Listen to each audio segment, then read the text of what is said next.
Assalamualaikum warahmatullahi wabarakatuh. Alhamdulillah wassalatu wassalamu ala Rasulillah Sayyidina Muhammad ibni Abdullah wa ala alihi wa sahbihi wa man wala wa la hawla wa la quwwata illa billah. Subhanaka la ilma lana illa ma 'allamtana innaka antal alimul hakim. Rabbi shrah li sadri wa yassir li amri wahlul 'uqdatam min lisani yafqahu qawli. Allahumma salli ala Sayyidina Maulana Muhammad al-Fatih lima ughliq wal khatimi lima sabaq nasiril haqqi bil haqq wal hadi ila siratikal mustaqim wa ala alihi wa sahbihi haqqa qadrihi miqdaril azim. Amma ba'du. Ma'asyiral hadirin wal hadirat, mustami'in mustami'at, mukminin mukminat, wabil khusus segenap jamaah musalla Nurul Iman yang dirahmati Allah Subhanahu wa taala, dan juga yang hadir pada malam ini orang-orang tua kita dan juga segenap pengurus musalla, hadirin wal hadirat. Semoga kita seluruhnya dalam lindungan Allah Subhanahu wa taala, dalam dijaga kekuatan iman kita, keyakinan kepada Allah Subhanahu wa taala. Semoga semakin hari, semakin waktu, semakin saat akan bertambah keyakinan kepada Allah taala.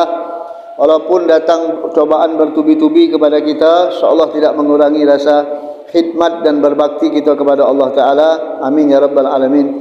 Hadirin hadirat rahimakumullah, Ustaz ucapkan minal aidin wal faizin. Mohon maaf lahir dan batin. Lebaran Idul Adha sudah kita lewati.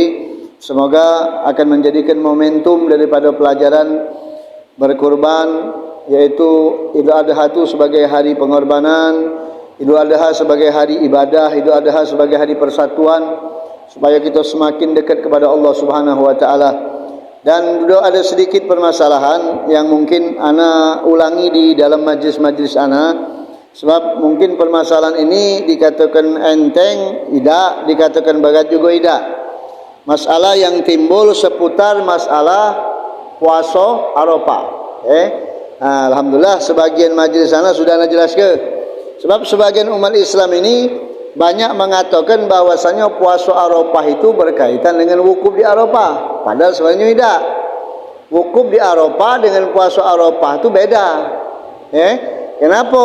Lah contohnya baik, orang berpuasa yang melakukan ibadah haji di Arafah, ketika mereka melakukan ibadah haji, mereka tidak disunahkan berpuasa.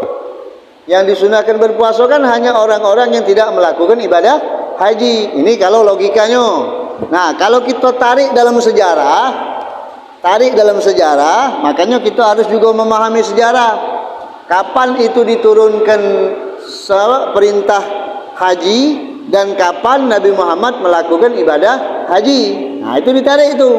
Jadi tidak pacak kita langsung ngambil sumbernya ke siko. Tanggal 11, tanggal 9 itu wukuf, berpuasa dengan wukuf. Bahkan mungkin kita dibagikan video YouTube. Ada sika ustaz yang mengatakan bahwasanya ru'yanya ru'ya global. 9 Zulhijjah itu puasa Arafah itu ditentukan dengan wukuf di Arafah. Tidak cak itu. Lah kita jengok sejarah. Faridatul haji itu diwajibkan pada tahun ke-6 Hijriah. Haji itu diwajibkan Allah pada tahun ke-6 Hijriah. Nabi Muhammad SAW melakukan ibadah haji pertama kali, satu-satunya dan akhirnya, satu pertama dan akhir Rasulullah itu satu kali hajinya pada tahun ke-10 Hijriah. Sedangkan fardu haji itu diwajibkan Allah pada tahun ke-6 Hijriah. Berarti kan jauh jaraknya antara tahun ke-6 Hijriah dengan tahun 10 Hijriah, itu jauh jaraknya. Sudah siko. Yang kedua, fardu lebaran haji. Lebaran haji itu diwajibkan Allah pada tahun kedua Hijriah. Turun syariat lebaran haji itu pada tahun kedua Hijriah, berbarengan dengan puasa Ramadan, berbarengan dengan lebaran Idul Fitri. Nah, dari mulai tahun itulah Nabi Muhammad sudah lebih dulu berpuasa 9 Zulhijjah. Bukannya berbarengan dengan wukuf di Arafah.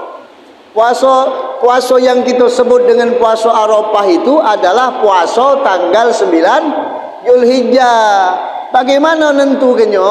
Menurut sidang isbat di negara masing-masing.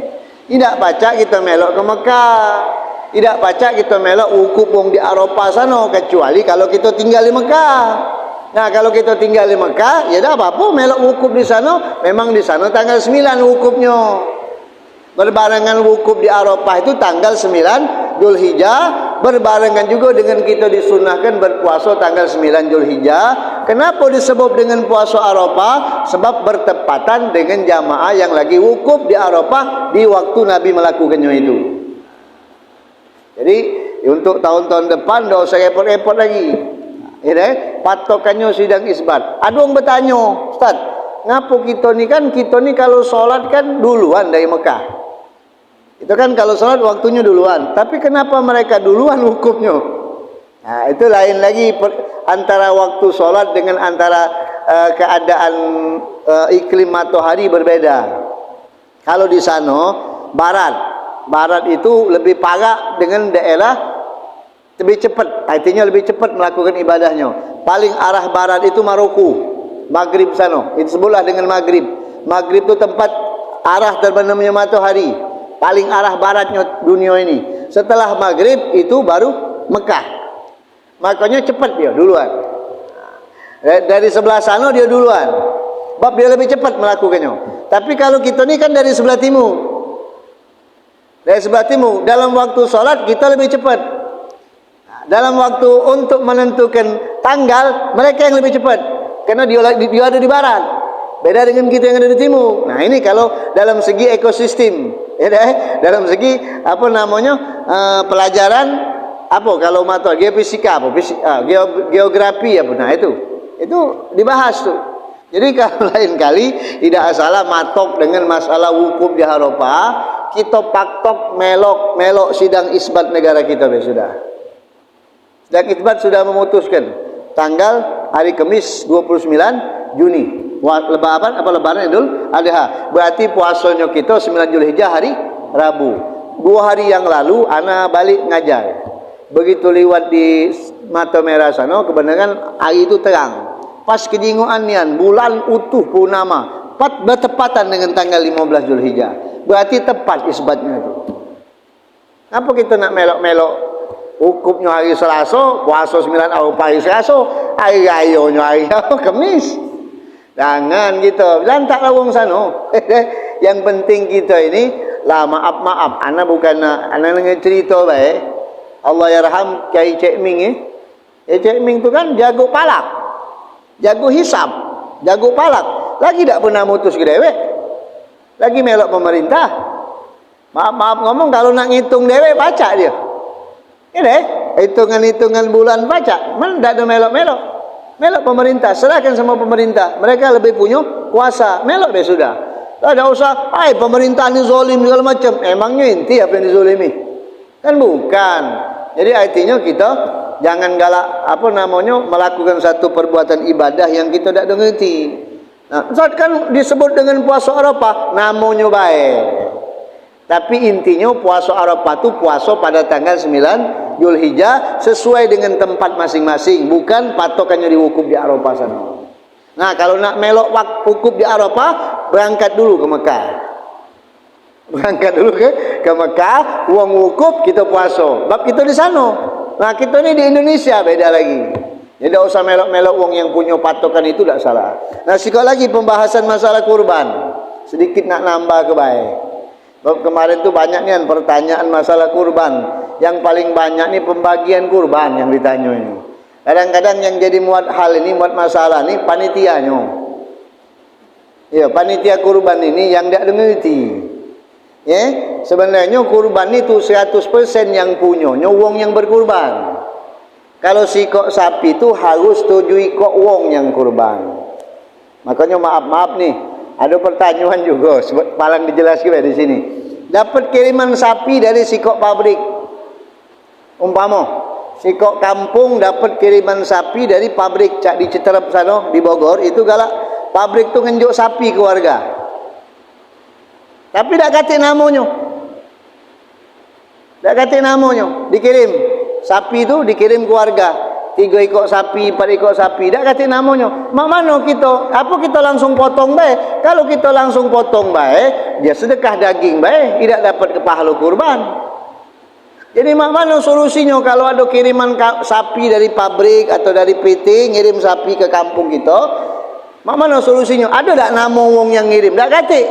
Pokoknya dari sana dapat kiriman. Mak mana solusinya? Cari wong yang di kampung kita ni yang miskin. Mbak wong nak mampu kurban, 7 ekor pilih, dia niat ke di situ. Dia dapat pahala. Pesan ni dia, agak niat ke juga, kirim ke juga pahalanya buat wong yang ngenjuk kurban ini juga. Jadi kirimkan pahalanya. Jadi kita mbak warga kita yang 7 ekor yang saro-saro, niatkan di 7 ekor sapi ni tadi. Lah kalau mau dikirim langsung dipotong baik, tak dapat pahala kurban lebaran haji, dapat pahala kurban biasa baik sedekah daging. Untuk mendapatkan pahala lebaran haji tak dapat kurbannya. Sebab syarat daripada kurban itu kan sikok sapi harus maksimal 7 ekor wong, maksimal itu. Paling banyak 7 ekor wong. Kalau tak dikatik yang kurban, siapa nak dipotong?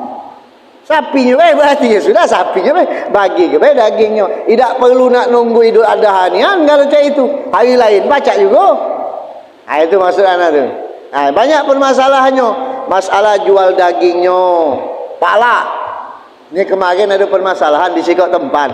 Wong itu ngadu ke anak. Sat, anak ni Sat, diongkon Pak IT katanya. Mbeklah pala buat upah kau. Dah dia mbek baik. Nah, itu salah. Kepala, kulit, buntut itu tidak boleh jadi upah. Haram hukumnya. Kalau kita bayar untuk upah wong yang motong, itu hukumnya haram. Korbannya sah, tapi hukumnya haram. Tidak boleh dibuat upah. Itu kalau dalam ilmu fikih, yang tidak boleh menjual itu yang berkurban. Yang berkurban ini kan uang berapa? 7. Tidak boleh jual. Artinya, kulitnya unjukkan aku, kata si A yang tadi melok dia kurban di situ. Aku nyualkannya. Haram buat dia. Tak boleh. Tak boleh buat upah, tak boleh buat jual, tak boleh. Jadi mak mana kalau kita nak ngenjukkan kulit itu, dihadiahkan baik. Mama orang datang, ya aku beli, kami tak jual. Kau kalau kau nak galak kulit ni, kau ngenjuk hadiah baik. Berapa hadiah yang kau ngenjuk? Namanya hibah hibah atau hadiah. Berapa hibah yang kau ngenjuk? Oh aku ada duit 150, nah sini, baiklah hadiah. Bukannya jual beli, transaksinya hibah atau hadiah. Kalau transaksi jual beli, tak boleh, haram hukumnya. Nah ini ada juga permasalahan. Yang ngesak di hati ini panitia yang mutuskannya. Sedangkan yang berkorban itu tak tahu menahu. Nah ini lebih bahaya lagi. Seakan-akan panitia itu berkuasa, punya aku. Nah tidak boleh. Makanya kita ni bagian korban itu kan dibagi 3. Qaulul jadid, pendapat ulama baru mengatakan bagian korban itu dibagi 3. Sepertiga buat yang berkorban, sepertiga buat orang kaya, sepertiga buat orang miskin. Dibagi 3. Yang kaya juga dicicipi kurban itu, bukan wong miskin dicicipi, wong kaya cicipi. Cuman biasanya wong miskin tak lapar haus, malah wong kaya yang banyak lapar haus dengan daging ini. Ya wong miskin biasa-biasa minder. Yang kaya ini sapi belum mati, buntut lah hilang. Setua itulah, katik lagi setua itunya. Tak tahu buat apa. Nah itu jadi artinya kita juga harus benar-benar paham. Anak pribadi di majlis korban sikok kemarin, tapi anak dewek yang kontrolnya. Memang dipinta bagi yang korban, minta 8 kantong kasihkan kepada mereka. 8 kantong, masing-masing dapat 8 kantong. Yang kurban, wong 7 tadi 8 kantong. Ngapa? Biarlah mereka kan nak ngenjuk ibunya, mungkin nak ngenjuk dulunya, ngenjuk ke? Nak nyicip ilah kan namanya kan, bawa mungkin kalau dah bawa kan dia pacak ngenjuk namanya punya dewek, boleh dibawa ke mana-mana. Lah kecuali kalau kita dinjuk wong, kita jual tak apa-apa. Nah dapat jatah kupon sekantong. Nah itu dijual tak apa-apa, punya kita sudah. Nah, kalau langsung dijual, nah, sikok lagi permasalahan kemarin terjadi di majlis anak. Tanpa anak tahu di tempat anak komplek tempat tinggal majlis ada wong kape sikok. Ada wong Cina kape tinggal di situ. Sedangkan dalam hukum kurban tidak boleh kita ngenjuk wong kape. Tak boleh dibagikan dengan wong kape. Sedangkan panitia pembagian kuponnya sudah bagi ke? Boleh hantarnya. Jadi pas anak tanya, anak nelpon ente. Ngapa tak ngangkat? Iya Ustaz, ini. Mengapa? Nak nanyakan kupon untuk orang yang bukan Islam itu. Ente injuk. No lah dinjuk ke uji. Nah aja. Jadi mak mano nang mbek dulu agak tunggu ana mikir dulu. Mak mana solusinya supaya tidak jadi dosa. Ya sudah cek ini be. Kuponnya ente mbek dagingnya ente mbek. Buat ente dagingnya. Nah setelah ente megangnya punya ente dagingnya. Nah terserah kalau nak nunjuk ke dia terserah. Yang penting poinnya ke ente dulu, ke Islam dulu. Nah kalau kita kan dapat nih daging, terserah nak dimanokan kan terserah itu. Terserah. Yang penting tidak nunjuk dia, nunjuk ente. Nah si anu sebulan baiklah 2 ekor terserah. Yang sanu dah usah tinjuk. Agak kalau inti ngah sudah lemah, inti tinjuk urusan inti bukan urusan bagi-bagi lagi sudah.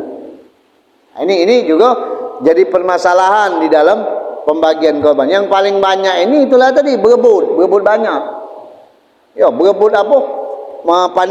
Panitia tadi berkuasa penuh di dalam mengurusi daging tadi. Sebenarnya maaf sih, sapi atau kambing yang dikorbankan di balik Idul Adha itu kan yang punyanya wong berkorban. Wong berkorban itu mempercayakan panitia untuk mengaturnya.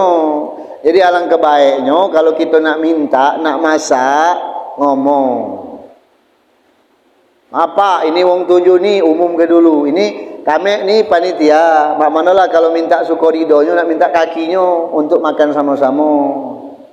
Oh, tak mungkin tak diizinkan. Diizinkannya pasti.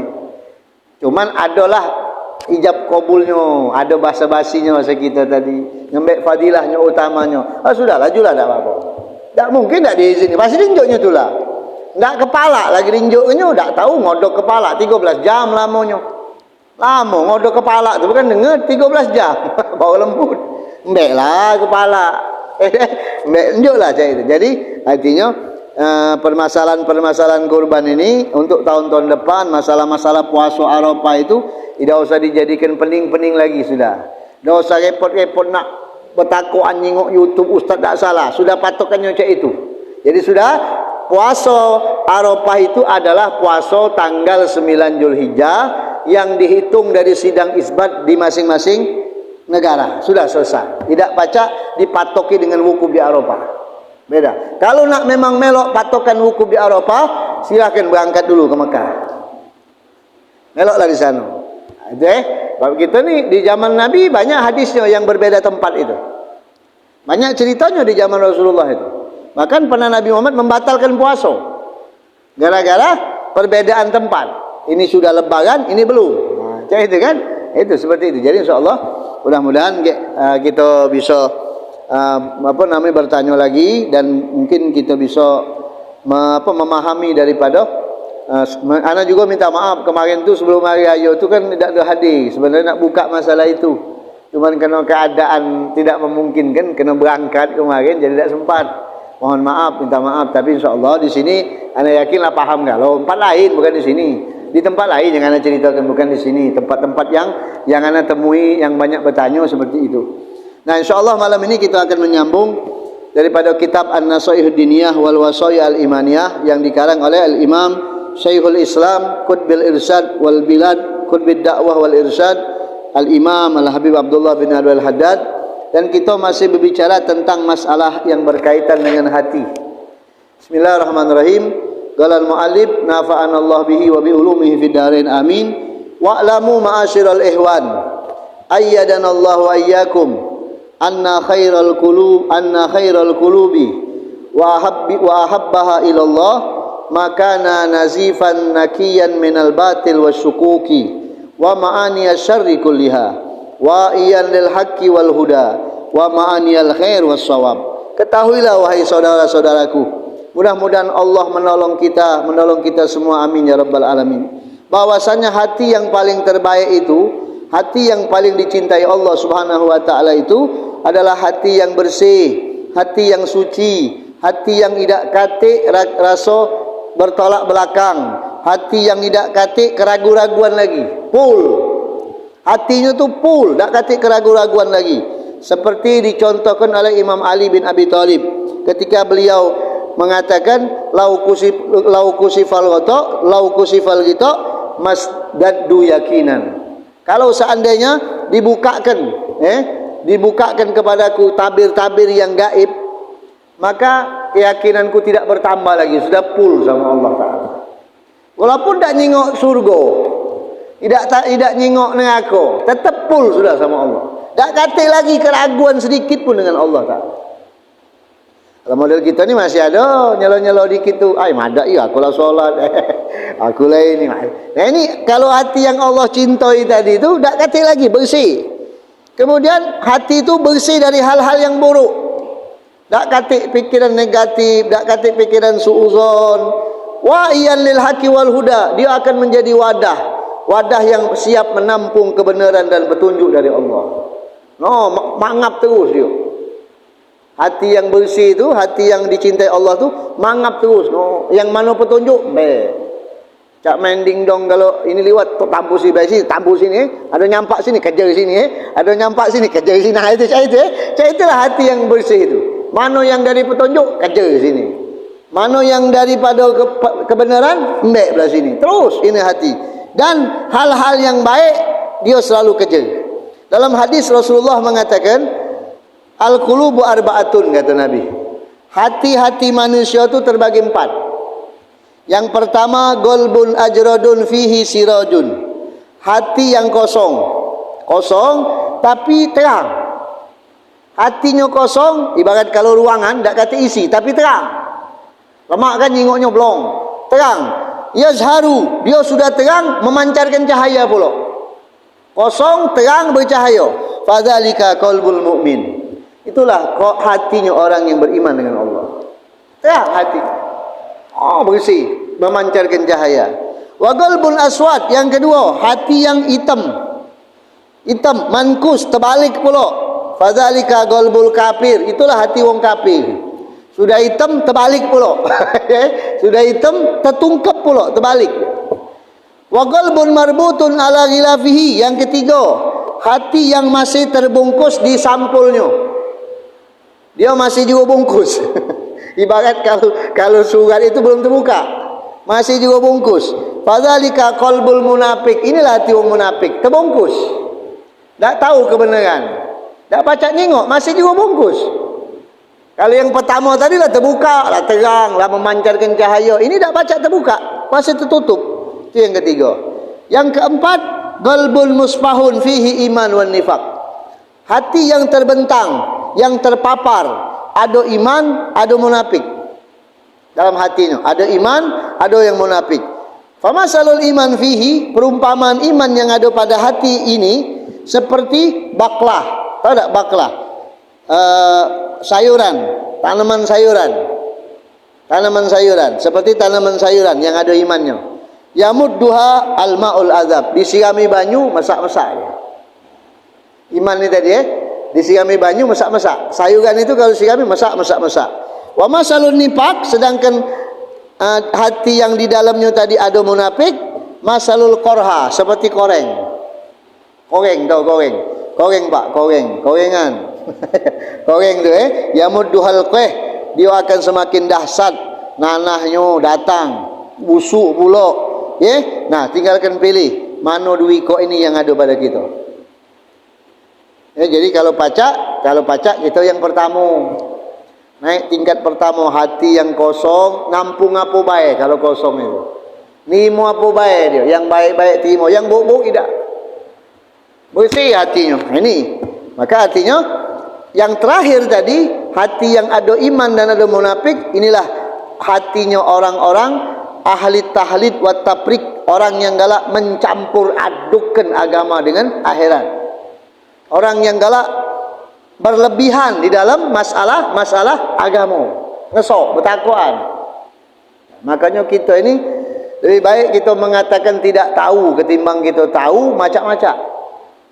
Kan sudah pernah disampaikan kemarin bahwasanya malaikat itu yang bersih itu, malaikat yang tak kata dosa, lagi tak segan-segan mengatakan tak tahu kalau memang tak ada tahu. Apalagi kita yang banyak dosa ini, tidak ngerti, masih nak sok tahu. Pakai nak ngomong pula menurut pendapat aku. Wah, ini yang bahaya ini. Apa dia pendapat aku itu? Kita mesti rujuknya ke kitab, tengok dulu ke hukumnya. Mak mano salah umpama, cari dulu ada tak ilatnya. Ilat itu alasannya. Cak kemarin itu ada kejadian, ada si kok wong dapat dana zakat mal, ngirim ke pesantren, ngirim ke masjid buat bangun masjid. dikirimi zakat mal untuk masjid yang ada di pondoknya. Ternyata kan tak boleh masjid nerima zakat mal. Masjid, musola kan tak boleh nerima zakat mal. Akhirnya mak mano datang, itulah tadi, datang guru beliau, marahi muridnya. Nah, kau cak ni mak mano? Ya, cari solusi, tapi dicari solusi supaya jadi halal. Sudah diterima duit ini, mak mano lagi? Akhirnya mak mano solusi? Kau ada hutang tak? Ada, Ustaz. Hutang di mana? Di material. Nah, sudah ada apa-apa. Duit tadi bayarkan hutang di material. Sebab apa? Sebab di antara boleh menerima zakat itu adalah orang yang punya hutang, kan? Gharim itu. Nah, sudah ke situ. Nah, jadi tak macak-macak gawe itu. Ada arahnya. Nah, makanya kita ni jangan galak macak-macak, ucak-ucak ujung-ujungnya.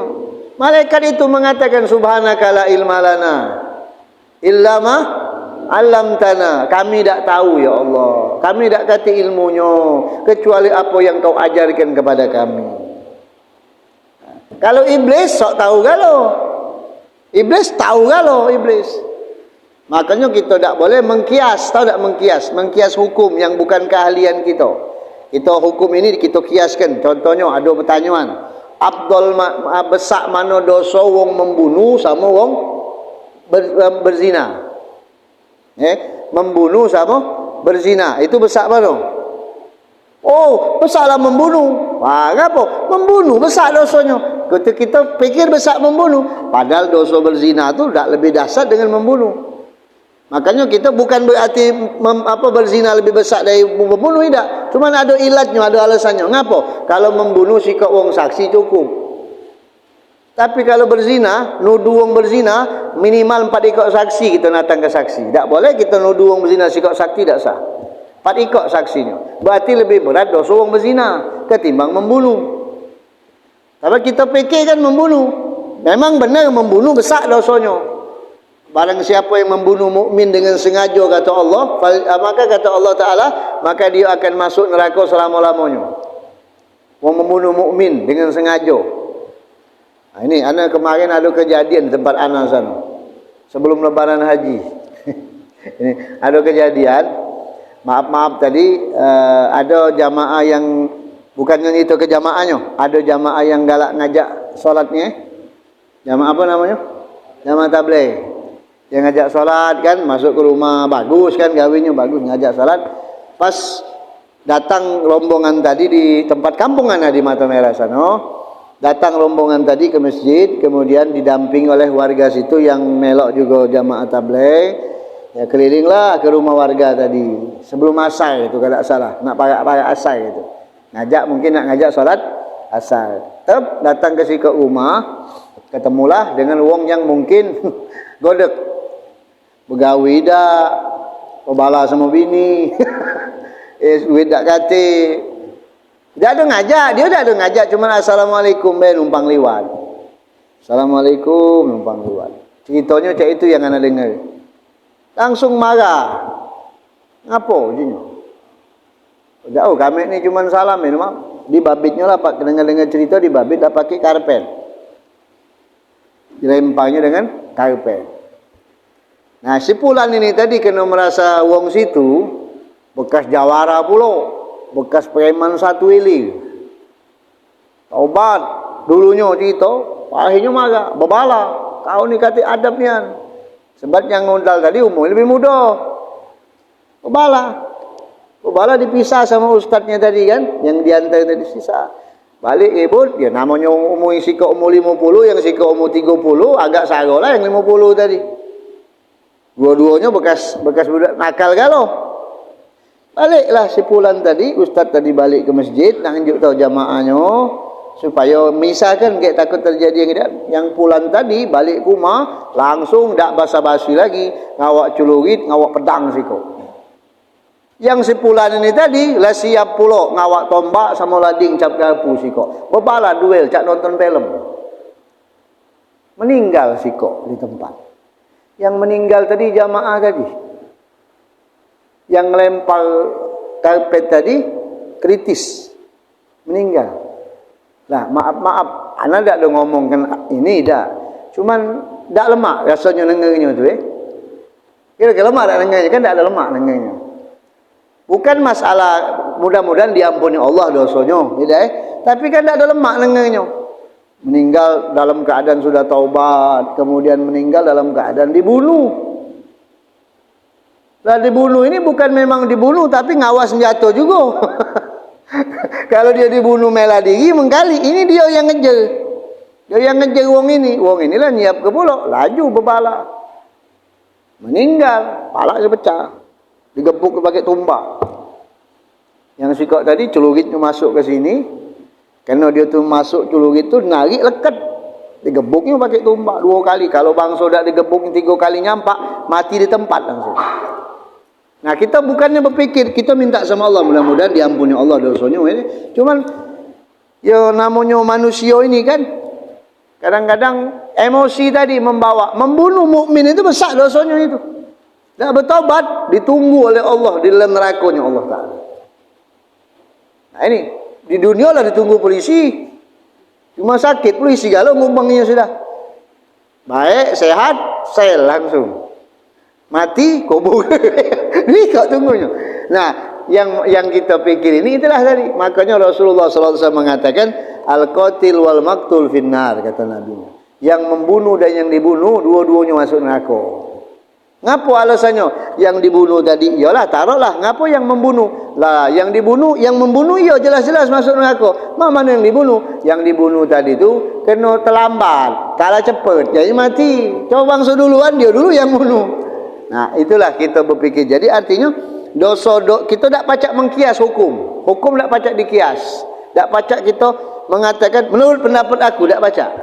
Harus lari ke sumbernya kalau. Nah ini hati, menandakan hati orang yang seperti itu, hati orang yang punya iman, punya munafik dalam hatinya. Ini dalam hadis Rasulullah mengatakan, innal imana yabdu fil qalbi lam ata bayda. Iman itu kata Rasulullah akan mulai di dalam hati kita seperti titik cahaya kilat yang kecil. Tes. Putih kilat. Mulainya dari situ iman. Summa tazidu, kemudian kita pertahankan, akan bertambah. Akan bertambah. Summa tazidu hatta yabyadul qalbu kulluhu, sampai hati kita putih kalau-kalau. Ini kalau sudah hatinya putih, wah tembus pandang gitu sudah. Kalau orang yang sudah hatinya putih, bersih dengan keyakinannya dengan Allah penuh, yang gaib jadi nyata bagi dia. Tak kata lagi gaib, nyata kalau bagi dia. Kemudian sebaliknya, wa inna nifaq, sifat munafik yang kita miliki. Kata Nabi Muhammad, yabdu fil qalbi, dia akan mulai dari satu titik hitam. Kalau kita masih melakukan sifat munafik, dia akan bertambah sampai hitam galau hati kita. Kalau hati kita sudah hitam galau, na'udzubillah min zalik. Percuma be dengan nasihat uang, percuma be dengan omongan uang. Datanglah ulama yang imamanya sebesar apapun juga, untuk nasihat dia tak bakal baca lagi. Sudah tak ada masuk lagi. Alhamdulillah kalau kita masih dinasihati, kita masih nerima, berarti hati kita masih bersih dengan Allah Ta'ala. Bersyukur sama Allah.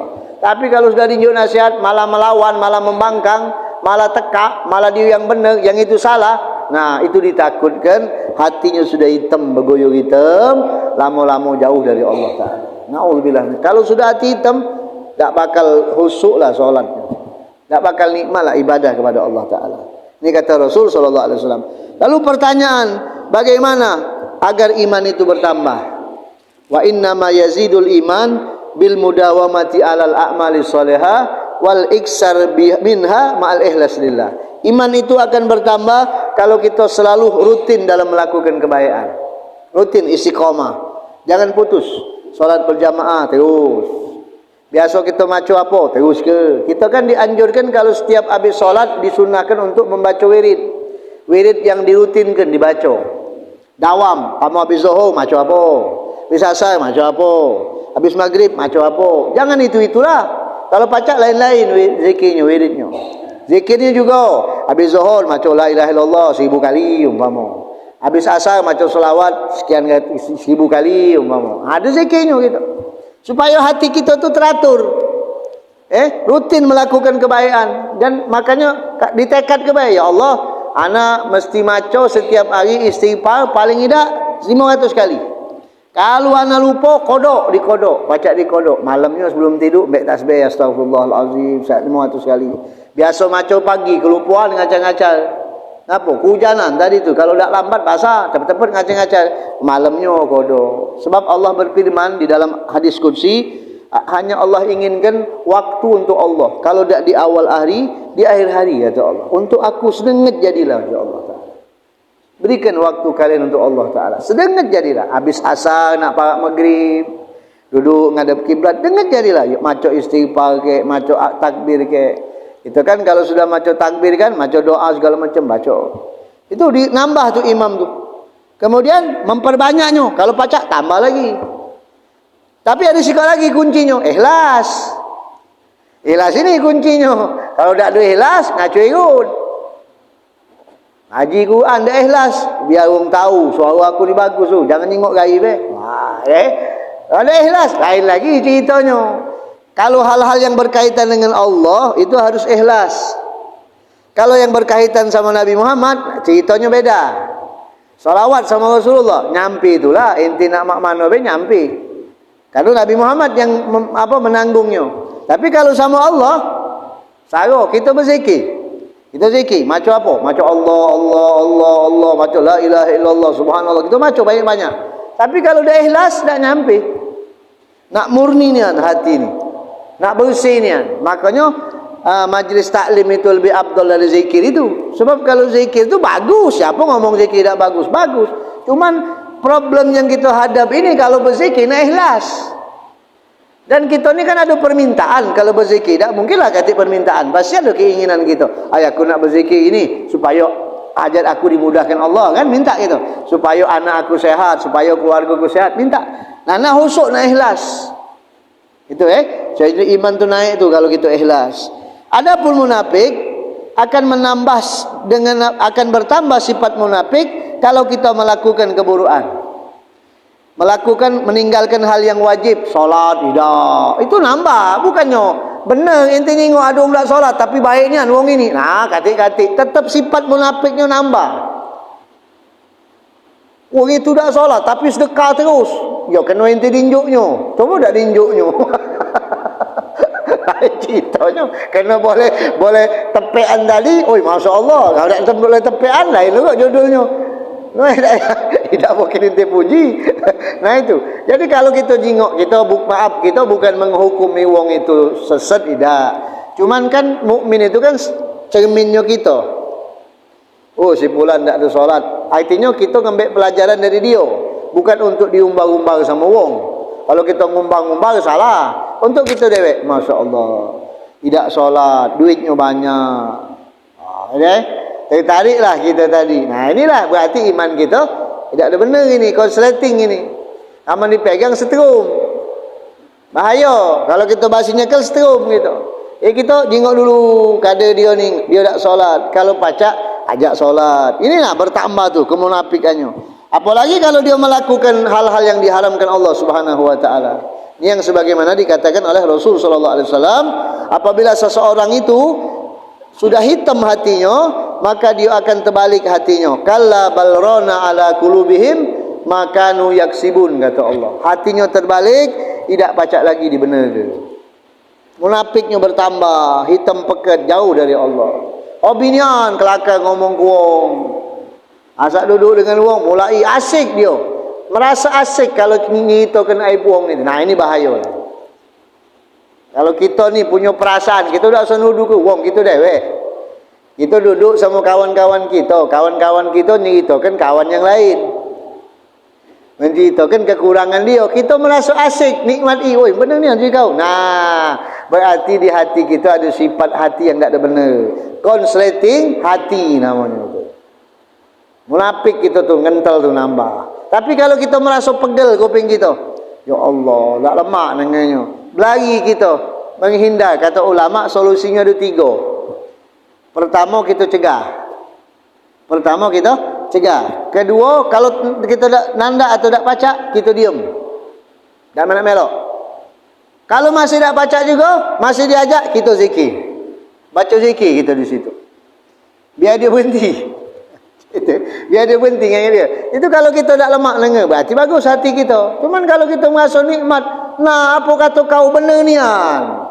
Selama ini dia yang aku cari-cari. Nah, mulai berarti hati kita tu ada penyakitnya. Ini kata Rasul, kata Allah Subhanahu wa taala, kalla barrana ala qulubihim ma kanu yaksibun. Kemudian tidak ada sesuatu yang paling berbahaya, yang paling buruk terhadap manusia di dunia dan akhirat kecuali dosa.